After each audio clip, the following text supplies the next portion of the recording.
It's great to have you on here on the show, and I really admire the arts, and I'm really excited to see what our conversations go about just generative art, and then also really generative music, which is kind of your space, and something that I've dabbled with, but it's something that I want to learn more. And so this is definitely going to be a cool opportunity in learning more and just discussing kind of the current state and what the current state could be in the future, and what we can learn for whoever is watching this, and then also for just our current interests in what we do. So first of all, Dave, thank you. And tell me about yourself. Yeah, so I'm a self-taught programmer from an early age. Just kind of was dabbling and tinkering with like basic and building little HTML websites and stuff.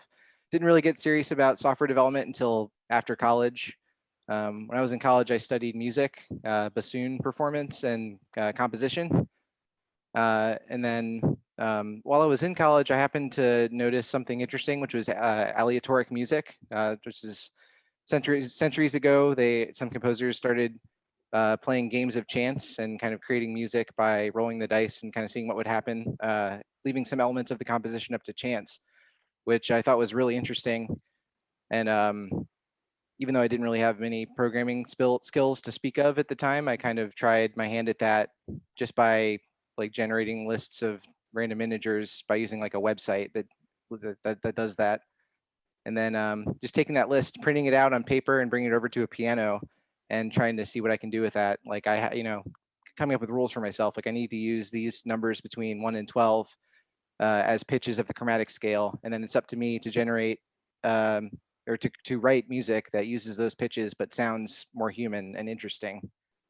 And then of course, as I got into programming later on, it really opened up a lot of opportunities to come up with really interesting applications for writing software that does this, kind of automate it instead of printing stuff out and doing it manually. Yeah. Well, that's very interesting. So when you kind of tell your origin story on like you created Alda, which is kind of a well, tell me about it. I would describe Alda as a music composition programming language. It's a text-based way of representing music, kind of like an alternative to visual sheet music. It's basically my experiment in creating or coming up with a way, like a platform where you could compose music in the same way the software developer develops software. Like it's a text-based medium. You can develop it at the command line. You can generate it by writing programs. So a lot of really interesting stuff there. Yeah.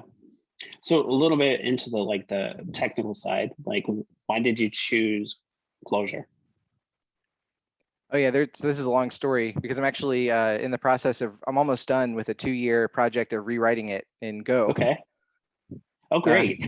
Yeah, but Clojure is still very much involved because Clojure is kind of my favorite language. I really enjoy all the things you can do with it. With it being a Lisp, there's a lot of fun you can have with metaprogramming, and then I also really enjoy functional programming. It's tailor made for functional programming, and it's just a really enjoyable and fun language to work with. Yeah. So I think that's basically the only reason that I chose Clojure at the time.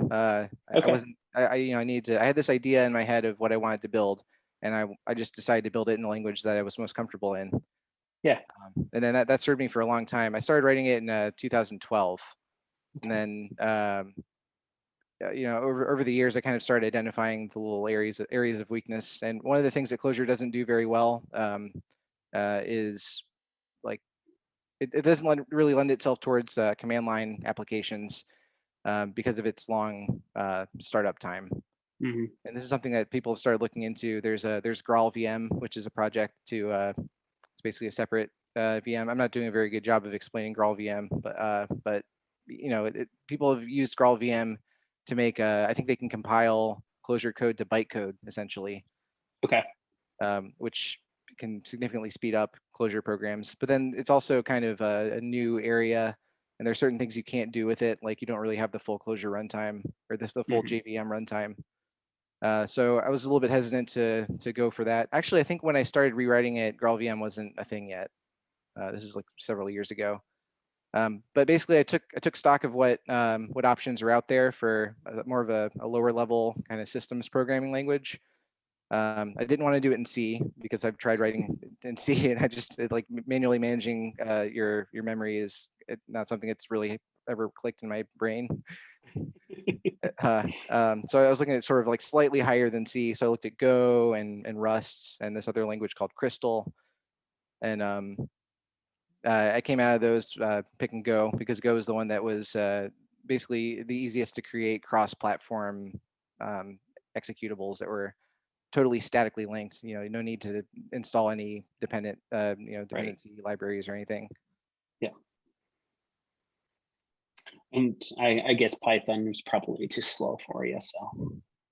Yeah, I really wanted to get close to the metal, like like instant startup. I want to be able to parse my scores in microseconds, and because with basically it occurred to me that I have an audio programming environment here. It's not just a parser, like where I can just kind of parse at my leisure. And initially, I was thinking of it more like an interpreted language like Clojure, where it's okay if it takes a while to parse and compile. It's really more about like kind of a spinning up the environment, which might take a while, but then it runs fast kind of thing. But it occurred to me, I think this is more of a command line environment where you want the process to start quickly and do its thing as fast as possible. And then it can integrate with your shell. It can integrate with other processes. So I'm imagining this world where like you're firing off, sorry, there's people vacuuming outside here. Imagining a world where like you're piping input, source code into Alda, and then that's sending off messages into some other process, and there's sort of like different forms of textual music floating around between processes. Yeah. So is there a server involved with the new Go? So essentially, No. do you build like a separate process, or is it just completely compiled? So there's, I guess it's a little bit of both. So in Alda version 1, the current release version, there's a Clojure process that's running in the background, the server process. And then there's also a bunch of other Clojure processes that we call the worker processes.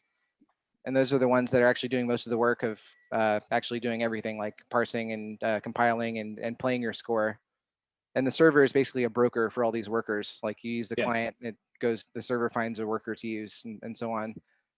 But it's one of the pain points is that you have to manage the server. Like you can't do anything unless you have a server running it first, which feels really clunky compared to most programming language like command line tools that you work with.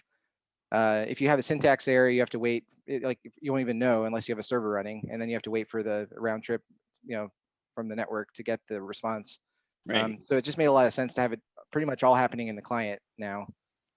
There are still background processes in Alda version 2 because I want playback to be asynchronous. I took this up as an opportunity to kind of improve the architecture and decouple things a little bit, because I've set it up so that almost all the work is happening on that Go client. It's parsing your source code, it's compiling it into a score object in memory, and then it's just firing off messages using the Open Sound Control Protocol, OSC. And those can be interpreted by anything. I just happened to create one that's doing the same thing that Alda v1 is doing. So there's actually a JVM process running in the background. I've written it in Kotlin, which is, I could talk about that in a second. It's basically, I want to get fairly close to Java, but without writing Java. Kind of a similar thing. Like I didn't want to write C, so I chose Go. I didn't want to choose Java, so I chose Kotlin. Yeah. So these are these lightweight JVM processes. All they're concerned with doing is receiving these messages from the client that tells it what to do in the performance context. Yeah. So in that time. Sorry. So these are entirely managed by the client, basically. Like you don't have to worry about having a server running because the client will go ahead and spawn these processes, in the background without you having to think about it. Yeah, no, that makes sense. So I'm thinking about, there are a couple, I guess, programming languages out there. So there's like Chuck, and then there's also like Super Collider, which are kind of like their own environments. And what would you like, where would you place Alda in there? Yeah, so yeah, these are great things. I've looked at a bunch of different audio programming languages, because when I had this idea, my first thought was something like this has to exist already, right? And I Right. mean, there are a lot of things. I think Alda is more similar to something like LilyPond. At least like syntactically, I stole a bunch of ideas from LilyPond. Okay. And I also stole a bunch of ideas from a language called MML, Music Macro Mhm. Language, which was used on a bunch of old Japanese basic machines. Yeah. I think they also made a version of it for cell phones. You could actually program ringtones in the flip phone era Yeah. for like Nokia phones.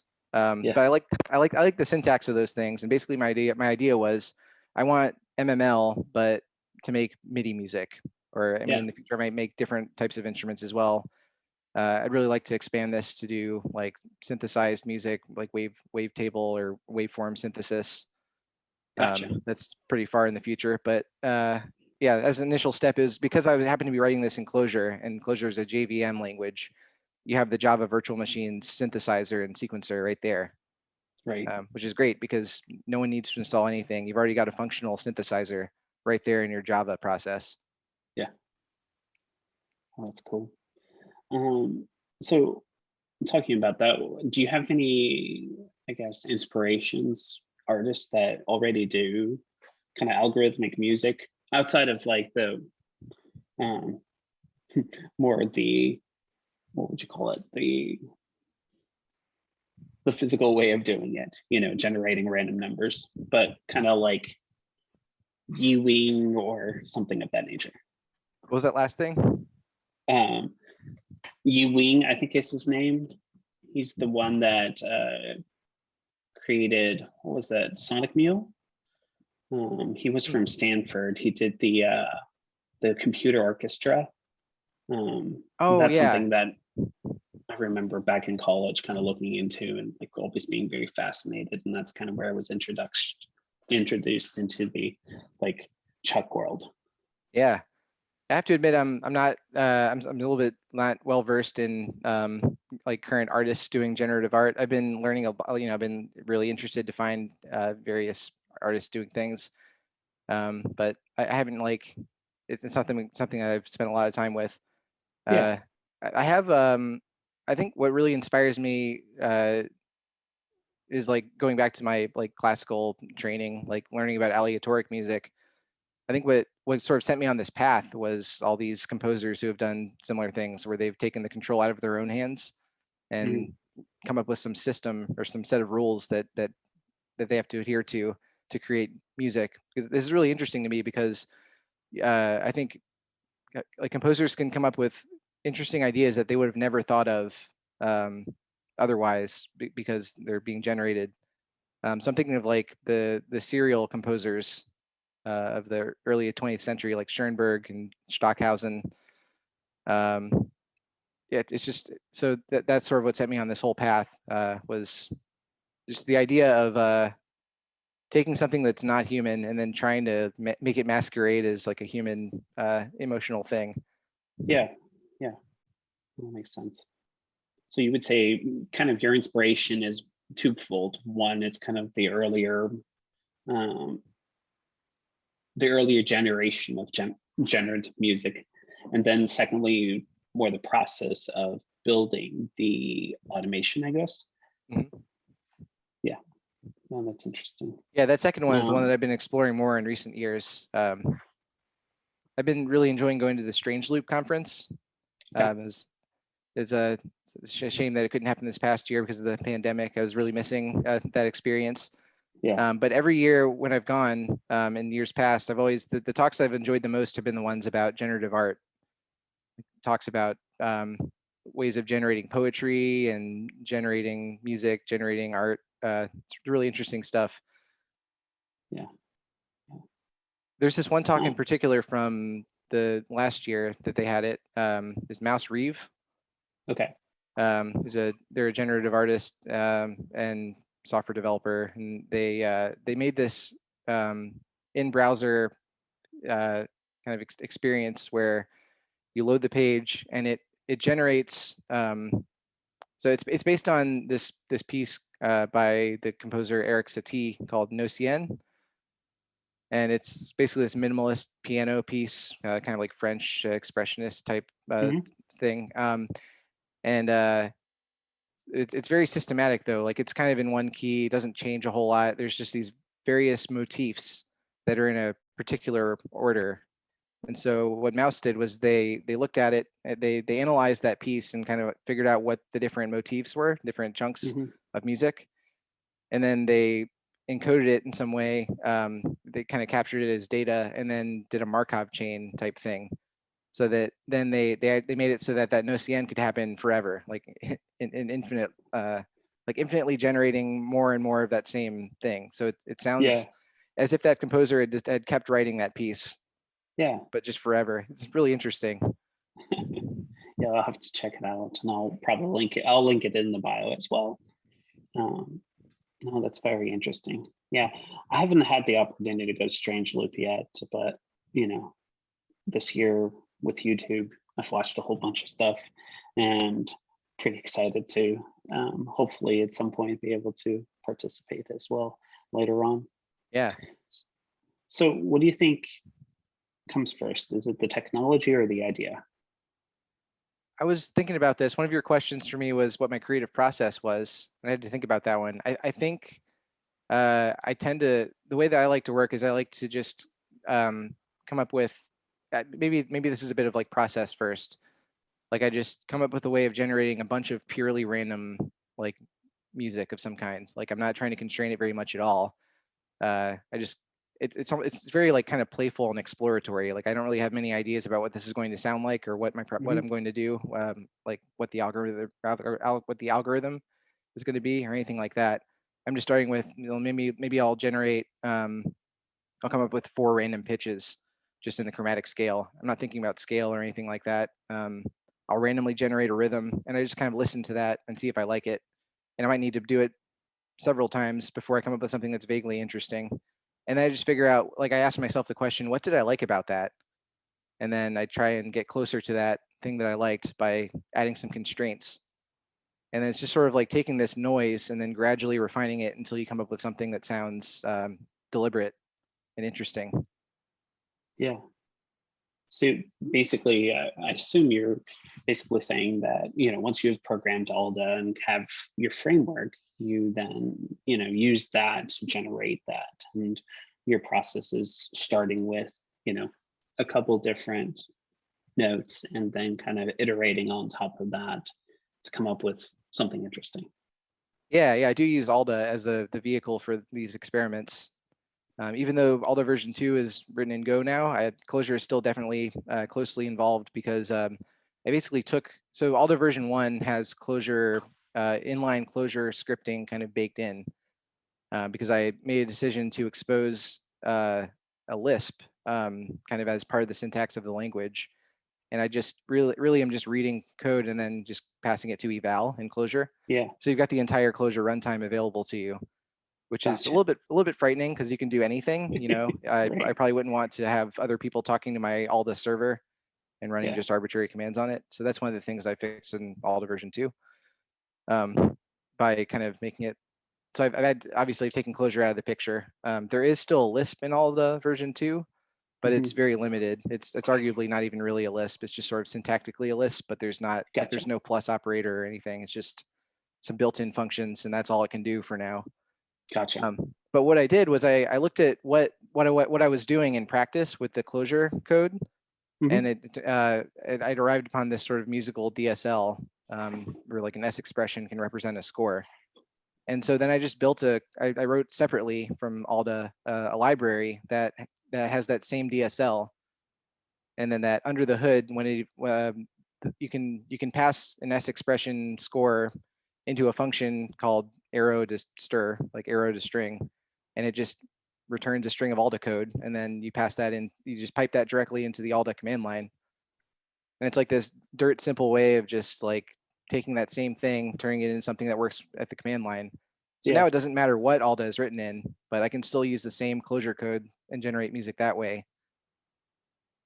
That's cool. Yeah, so I'm still able to work in a Lisp environment, and one that, I mean, Clojure is really great for this sort of thing because it's like there's all these great functions for working on sequences, and it's all functional programming oriented. You know, beyond map and filter and reduce, there's all these really useful just tools built into the core language for manipulating and generating sequences. So it's like effortless to just kind of you can, you know, come up with a random sequence of notes or pitches, and then like cycle it, like maybe shuffle it, and then cycle it so that you're repeating the same pitches over and over again, and then kind of think about composition that way. Yeah, gotcha. So with that experience, like what piece of experimental music or that you've created thus far, like really has excited you in the last couple of years? So I was fortunate to be able to speak at Strange Loop in 2019 about Alda and this transition from Clojure to Go, and why I did that, and talking about that Clojure library that I just mentioned, which is called Alda CLJ. And I gave a little demo at the end of that talk where I put together this piece for the demo, which was based on weather forecast data. So I found that the National Weather Service has a really easy to use HTTP API. So I just grabbed forecast data for 4 different cities, and I made each city represent, I came up with sort of a mapping of instruments to cities. I forget what the cities even were. It's like St. Louis, Durham, I think LA, and somewhere else, New York. And so they're all different instruments. And then I would grab the forecast for that city and just sort of interpret it. I found ways of interpreting the data as music. Like it just turned out that the temperatures in Fahrenheit map pretty well to MIDI note numbers. So I just interpreted them literally as the notes. So it's this atonal kind of, and then I also interpreted the wind speed and direction. Well, I interpreted the wind direction as panning. So as the wind was blowing one way, you could actually hear it in stereo. Like the saxophone might meander over to the right and then back over to the left. And the wind speed I used to determine the lengths of the notes. So if the wind was going faster, the notes were happening faster. And so you could actually hear how the different cities, is sort of like a way of visualizing that data, but audibly. So you could tell if it was really windy and cold in New York, you hear a bunch of like really fast, low notes happening in the saxophone or whatever instrument was New York. Yeah, So wow, it's kind of, it's really funny cool. because it ended up sounding like this like ridiculous free jazz. No, that's really neat. No, I think that's something that I've like pondered a lot on is just this idea, you know, you have data and you have data viz, so digital visualization, which is a big thing, especially as we get more and more data, we need ways to visualize that data in aggregate, because we can't look at a file with, you know, 5 million lines and really get much interest or much understanding of it. Now you can of course use statistics to kind of describe what that data looks like, but to the general public or anybody really without like some good understanding of statistics, it can be very much like, oh, statistics, you know, something we look over. But that's the beautiful thing about data visualization, is to be able to take that information, put it into some sort of visual medium that can be easily understood. You know, a bar graph or an XYZ Z plot tells us a lot about a data set. So my curiosity is, do you think that there's any, specifically when you're talking about the weather, being able to hear that, can you actually understand the data set by listening to it? Yeah, that was the most interesting part. I could actually listen to that piece and I could tell, I can imagine what was happening in that city at that point in time. Yeah, You know, if things, you could tell that it was really muggy and hot and windy just by hearing that the notes were moving slowly and they were high in pitch. yeah. I think it's just great to get like it's a great way to get a quick sense of what's happening without having to stare at numbers and try to piece it together in your head. Right. Do you think there's other, like, what other data sets do you think you could do that with? I'm kind of curious. I don't know how feasible this idea is, or how it might not be that maybe it's not worth doing. But I think it'd be fun to explore like metrics. Like if you're a DevOps person and you're monitoring a system, hook up some alerts or something to, or different like higher pitch means this is worse kind of thing. I mean, we already have visualization for that, so I'm not sure how useful it is, but imagining like if there was just like an operations center and a bunch of people had to like intensely monitor something. I wonder to what degree this is already happening, because it actually in hospitals, there is sort of like an auditory cue for how well a patient is doing. I think they designed it so that if if a patient flatlines, like you can tell just by listening, like Mhm. across the floor, a doctor could hear that and be like, oh, I need to go in there right now.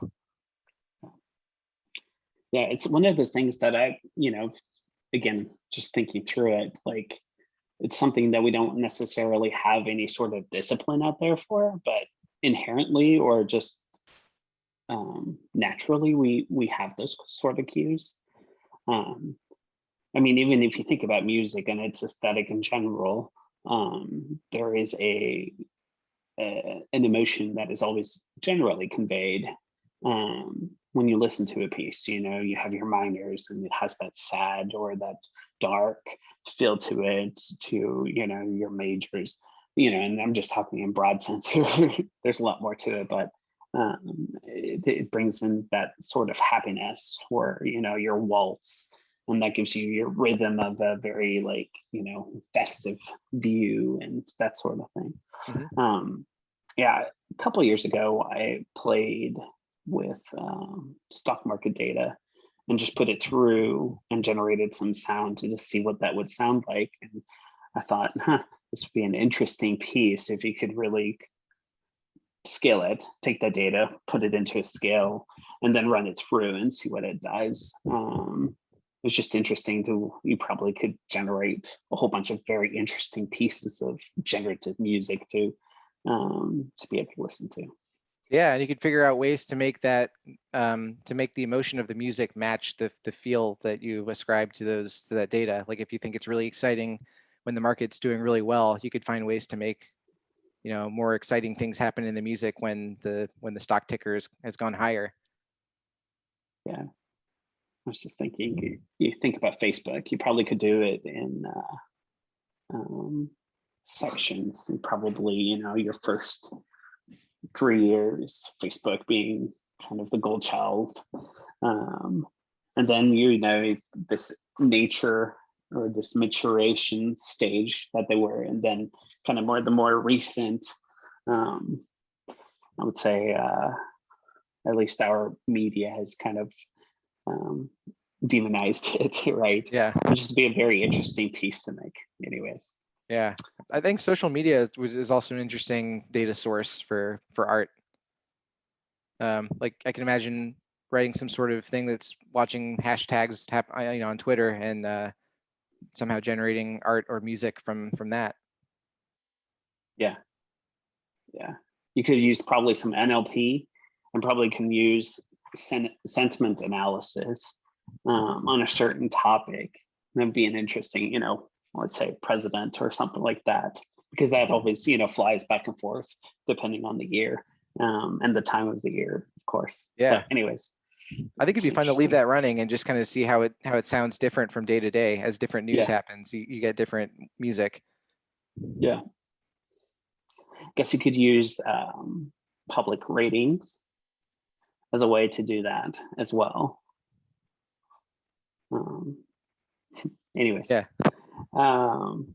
So what 3 pieces of music have kind of inspired you? Generative, or just, pieces of music that you have really caused a lot of, or evoked something in you that was really important to you? Yeah. So this isn't really necessarily generative. It's probably not generative music, but it's interesting. I tend to geek out about music theory, and one of the things that really interests me is polyrhythm. And there's a I have a weakness for J-pop, the genre. Yeah. And there's this J-pop artist called Perfume. They're a girl group, and they have a song called Polyrhythm, and that caught my interest. I listened to it, and there actually is polyrhythm in it. It's really cool. It's like this like it doesn't kick in until the chorus. So like for a solid minute and a half, it's just like a eye-rollingly J-pop, kind of cheesy dance pop song. Yeah. 4/4, and then in the chorus they just say polyrhythm over and over again in Japanese syllables. So it happens to be 5 syllables in the way that they've transliterated it. So that's 5 against 4, and then against that, on top of that, the backing track is doing this dotted eighth note rhythm, which sounds really jarring against all of that. And it's like, wow, this managed to be, it's really like a banger of a pop song, but they somehow got polyrhythm to work with this. It's really interesting. Oh, that is interesting. And as far as other music that inspires me, I think so. I'm really into, like, I like a bunch of different genres of music. One of the things I really like is punk and metal music. And one of the things that's just really interesting that could be applied to any sort of music is just like the philosophy there, or the aesthetic maybe, of not overdoing it with the complexity of the music. Just kind of like sticking with a simple idea. I mean, oftentimes the band just doesn't have the proficiency to know how to make more complex music, but they do the best they can with what they have, and so they kind of make up for the lack of complexity with intensity. So they just take this really simple idea and just amplify it like a million times. And that's a really interesting idea. Like I've always wanted to apply that more to classical music. It's like, you could go high art and try to make this really complex music where you're modulating in and out of keys and very dense orchestration, or you could just take something really simple, maybe only 3 or 4 notes, a motif, and then just play the hell out of it with different, just play with the dynamics more. Yeah. That wasn't even a particular piece of music, just sort of an idea, something that inspires me. Yeah. Well, that works. Yeah, it reminds me, it probably isn't, but I think of Two Cellos. Have you heard of them? There's this piece that they play. What is it? I'll have to look it up, and I'll send it to you. But basically what they do is they take a very classical piece that is a very simple tune, and they kind of use 2 cellos and kind of battle those cellos out. And they're really like, they're like electric cellos. And so it gets into kind of I would say it would get into the heavy metal genre just a little bit, not a whole lot, but just something to look up. Yeah, I think the cello is a very metal instrument as far as classical instruments go. Right. Because it's tuned in fifths, so you got power chords built into the instrument, and they can really, I mean, like I've known cellists who just like take the bow and just really dig into those strings. And it's basically like, it sounds a lot like a distorted guitar sometimes. Yep. And when you put some distortion pedals to it, I mean, you really can make it sound crazy. Yeah, even better. And there's another piece that I came across recently. I like the website musicforprogramming.net, which is just they kind of like collect or curate ambient music to listen to when you're programming or writing or doing anything that requires focus. And they've been around for exactly 10 years now. They just released their 10th anniversary thing. Like they released another episode of this. It's their 62nd episode. And what it is they took every single previous episodes 1 through 61 that have come out sporadically over the last 10 years, and they layered them all on top of each other. So it's this cacophony of sound, but then they ran it through some sort of complex signal processing chain and actually made it listenable. Like they come up with some sort of algorithm where like every now and then you hear just one of them peeking through, and they also like compressed it and applied some filters or something to kind of, you get like the overall sound of all of those things, and it sounds really interesting. Like it just sounds like any other episode of music for programming that they've done in the past. Yeah. 10 years of music, and they've just made this new thing out of it. It's the beautiful thing about music, generative creativity. It's the idea of, remixing things, taking things that are common or known and changing them and tweaking them just a little bit so that you create something new, and then whatever the new like wave of popularity or just interest is, you have this new form. Just of course the beautiful thing about like music, even you think about it in generative art, and I kind of know that space a little bit more, I suppose. You're using shapes that have been here since prehistoric times, and you still can create something that's new and interesting. Even in like 3D design, you're using triangles, very small triangles, but you're creating something new out of it, which is a fascinating thought. So going back to your Alda, there was a question about I guess your future vision of it. Are you thinking of being able to plug in like VSTs and that sort of thing? So virtual libraries or instruments? Yeah, I think I want to make the mechanism a little bit more general. Like right now, it's sort of the only thing you can do with it is you can create MIDI music. You have a way of specifying if this what I think is a nice, concise textual language for writing pitches and rhythms. But it's sort of hard coded to just use the instruments in the general MIDI spec. There's like 128 instruments that you can use. They're built into the spec. But they kind of sound a little bit cheesy. Like I don't think it really. There's a lot of artists who that wouldn't be sufficient, for their aesthetic. Maybe they want more synthesized sounds, or they want more control over the sounds. So I think the next thing I want to try as soon as I finish with this rewrite, and maybe a couple of other features I've been thinking about for a while, is to have a different kind of instrument that is a waveform synthesis instrument. So I want to come up with some way of describing, you take these two waveforms and you add them together, and with this amplitude and this frequency, and you can do like attack, decay, sustain, release envelopes, and high pass filters, low pass filters, frequency modulation, all sorts of stuff. Anything you'd find on an analog synthesizer, like with knobs. But I need to come up with some way of representing that textually. I'm sure there's some prior art there that I can draw on. But it'd be great to be able to define your own synthesizers and then use the same kind of markup that we already have in Alda for writing music. So you can, it's as if you were to write sheet music for a human synthesizer player to perform and decide which patch they're using and what notes they're playing, what rhythm. So I think that'd be a lot of fun to play with. I would certainly create a lot of music myself using something like that. Yeah.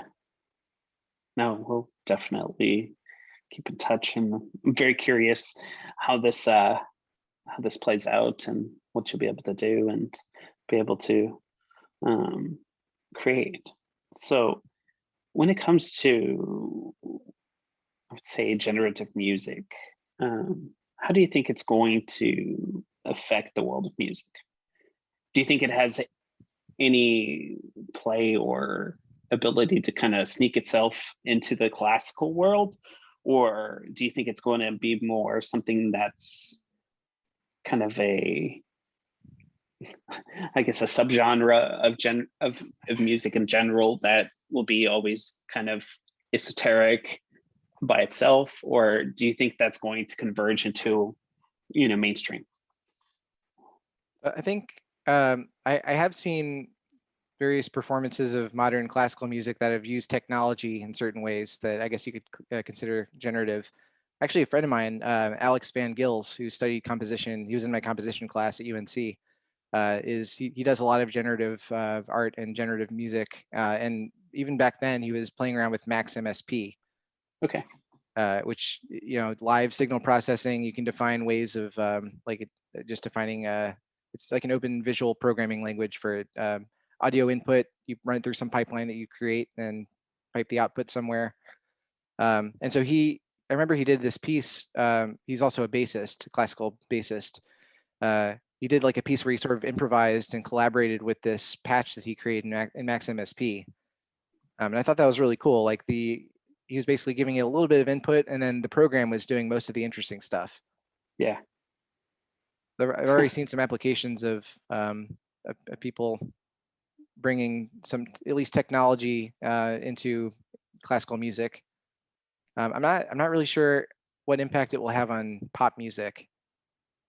That is interesting.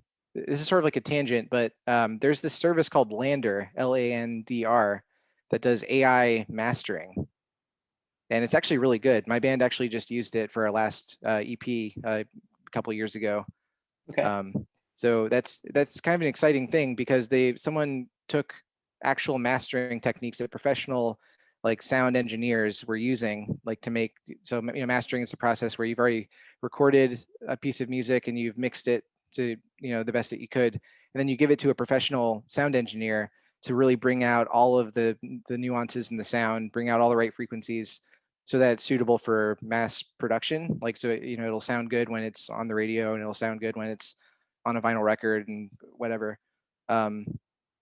So, I mean, this is usually something that's kind of expensive to do, but someone made a service called Lander that does it via AI, and it's actually like surprisingly good.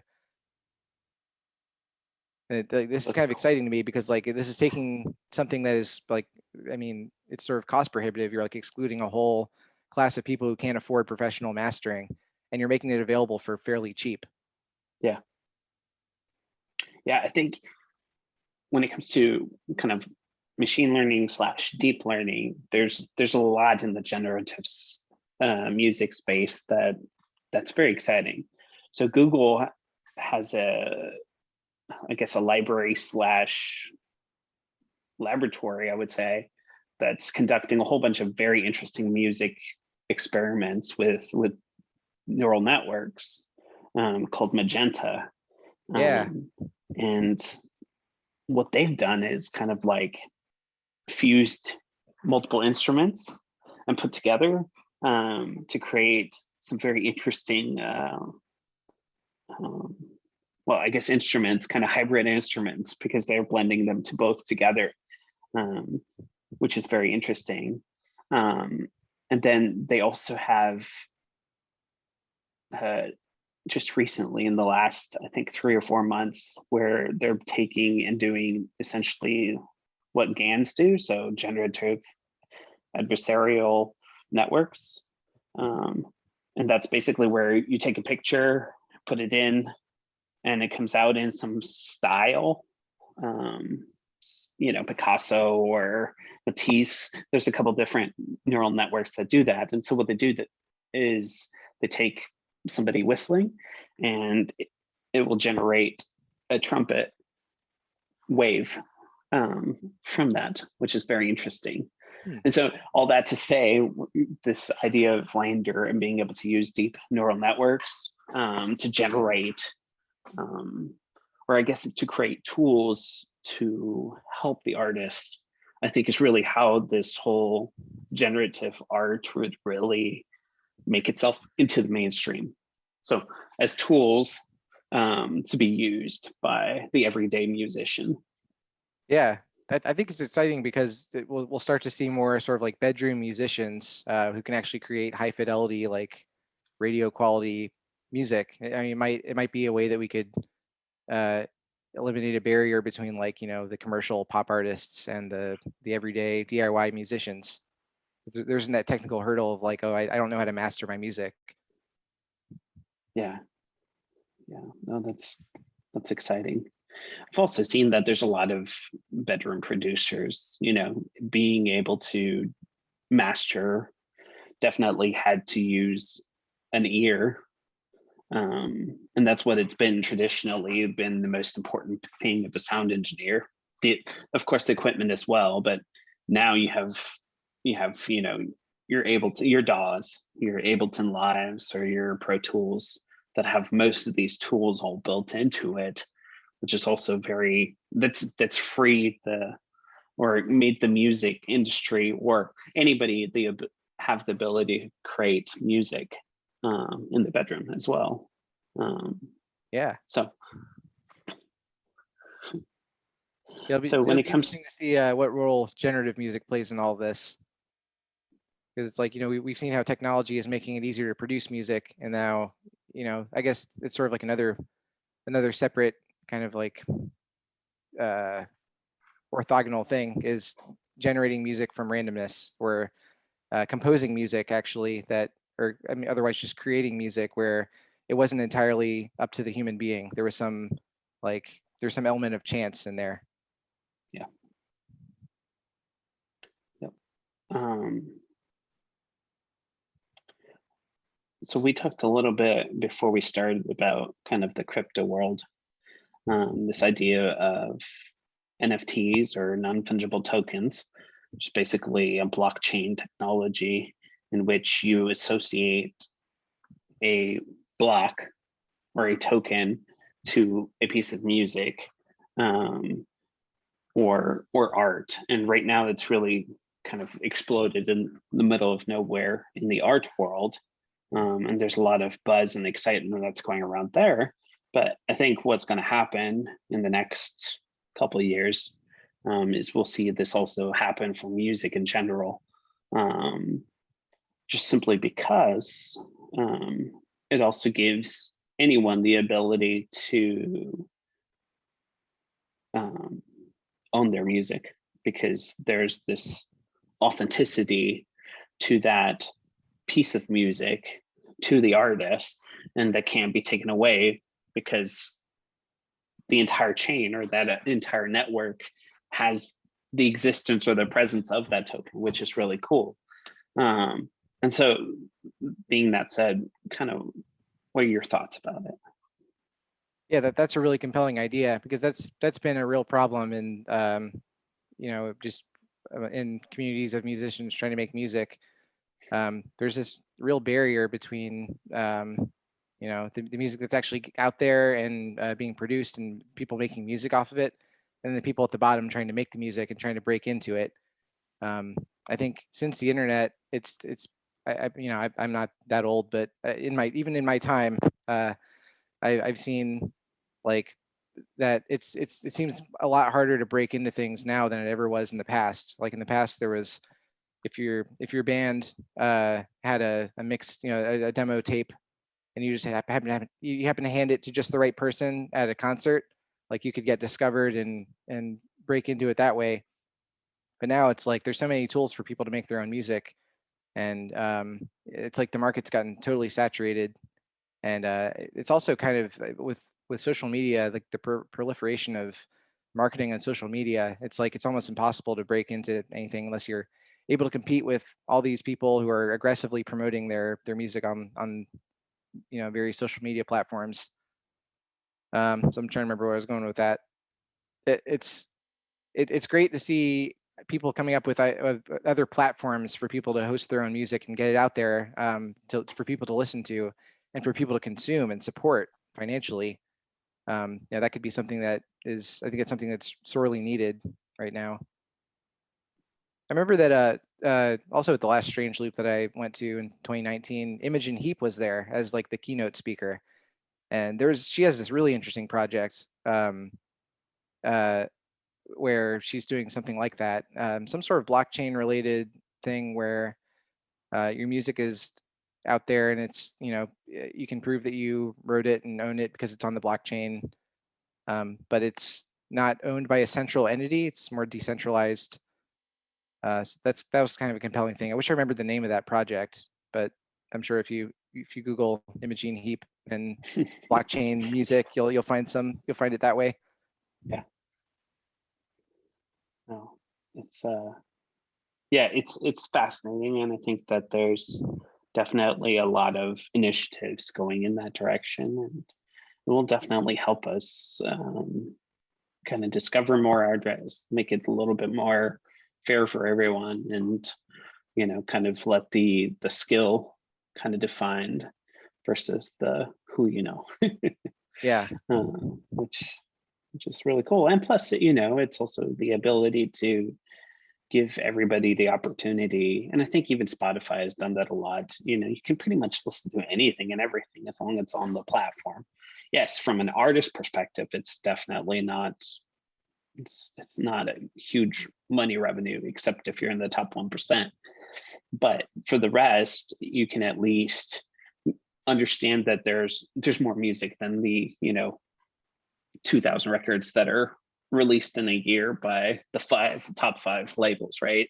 Which I think has given it, which I love. I mean, I love Spotify because they can pretty much listen to anything underneath the sun, anything from like Middle Eastern music one night to Bollywood to classical opera to Taylor Swift. Yeah. Which is really cool.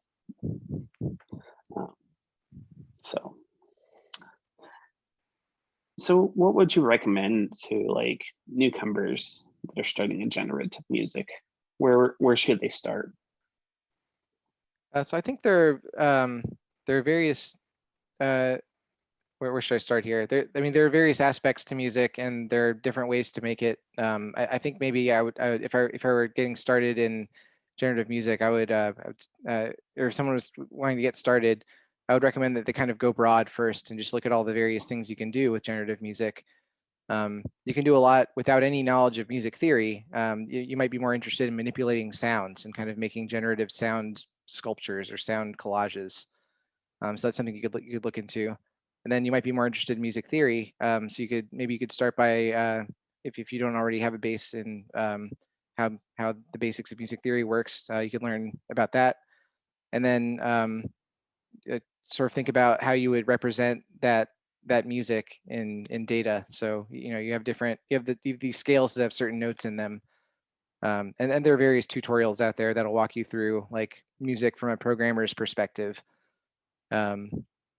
Like like you have scales are basically just a list of intervals between notes. And so if you're interested in a particular scale, you just start at a particular note and you add those intervals to the notes as you go. And so this is very systematic and mathematical. And so there are ways of writing programs that'll generate this sort of thing. And then, in your programming language of choice, you can just use the random function and shuffle things or pick random numbers and ranges and things like that. So overall, I mean, my approach is to come up with a data representation, like come up with some sort of data structure and then interpret it as music. So you generate the data structure and then you interpret the data structure. So this is all sort of long-winded, but I'm not sure exactly where I would start there. But yeah, so I guess that's the basic idea behind generative music is, or at least the music theory style, is you come up with a data representation and then you perform it. Yeah. Which one do you think it's harder, kind of the music theory, or like if I don't know how to program, become a programmer? Yeah, come to think of it, I guess, yeah, in my life, I think I knew music first and then I got into programming.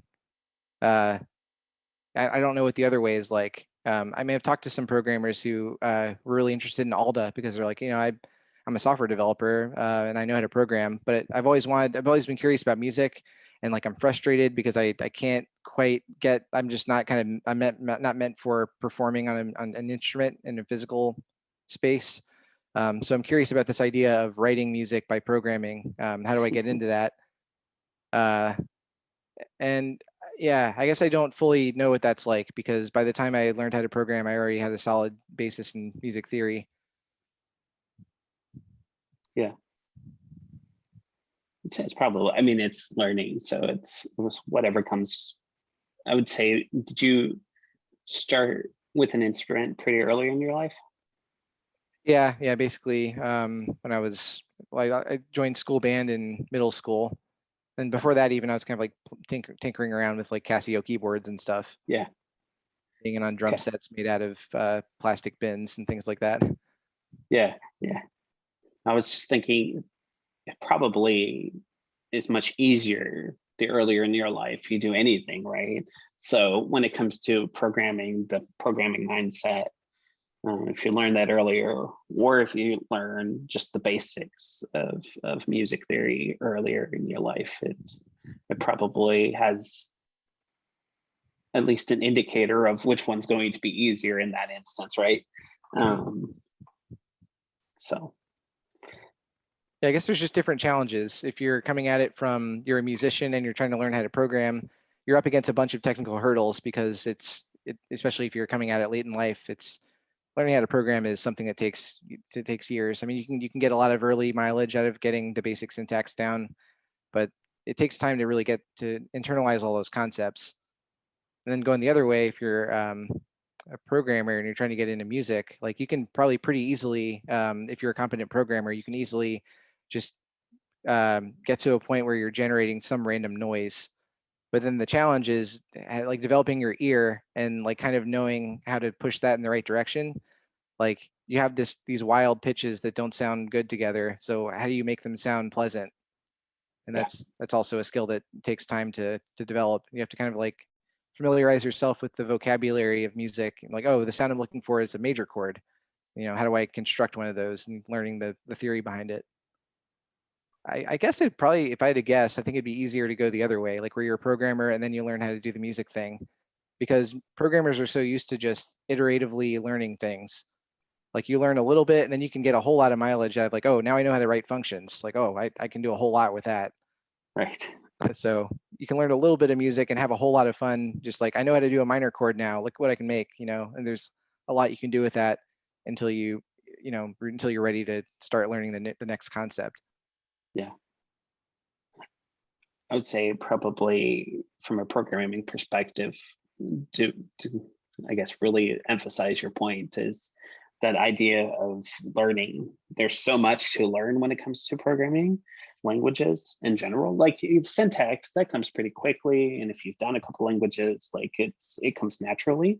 But the idea of like how do you make something readable and how do you make it efficient and how do you make it, you know, do what you want to do with 50 different APIs. There's just always that continuous like ingestion of knowledge.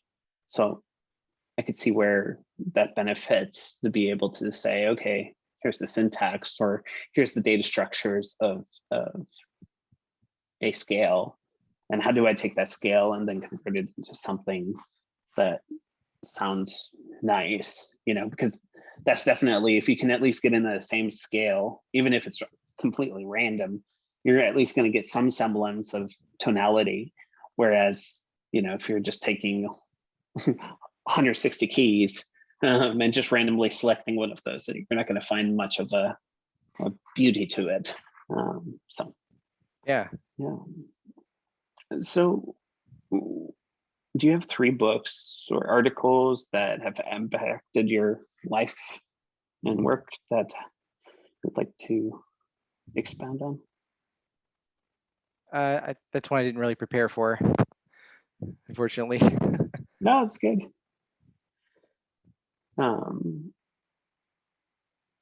What have you read recently that has impacted you enough where you've been like, I got to save that? Yeah, just thinking about things. This wasn't recent, but I think just as a programmer, maybe this has some impact on my like in my thinking about Alda and languages. I've always been really interested in languages and compilers, and so like the structure and interpretation of computer programs, SICP is a big one. It's just sort of, I don't know, there's a lot of really big lessons about software development and programming and just like how languages work that are really interesting. Like how, yeah, I have kind of a hard time talking about this with respect to like Alda. I'm not really sure if there's a solid connection there, but anyway, that's one of the things I've been reading about recently-ish. Yeah.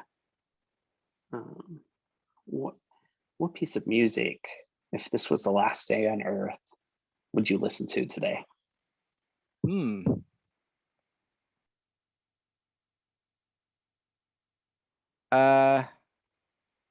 you're putting me on the spot with that one. There's just so much good music out there. Like, yeah, so I get to listen to one more piece of music and then the world ends. That's the scenario. Yeah, maybe 3. Maybe be topical to listen to some sort of apocalyptic kind of music. And there's this really great symphony by Olivier Messiaen called Taranga Lila Symphony. Okay. and it's just there. It's kind of creepy. Like there's this sort of like this instrument used called an on martineau, which is a little bit like a theremin. And it Okay. was like one of the first instances where they used this weird instrument in classical music. It's actually kind of a controversial thing. Like people are like, this doesn't belong in classical music. But also just Messiaen he was very interested in atonal, like atonality. And I mean, this piece just sounds very apocalyptic. I was actually in a hardcore punk band at one point, and we wrote a piece of music we wrote a song that was inspired by Tarangalila Symphony. So yeah, so there's one. I think I'd probably listen to some sort of pop music to cheer myself up after that.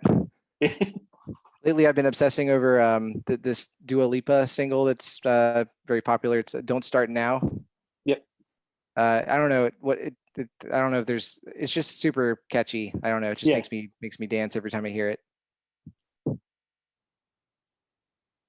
Yeah. Those are good choices.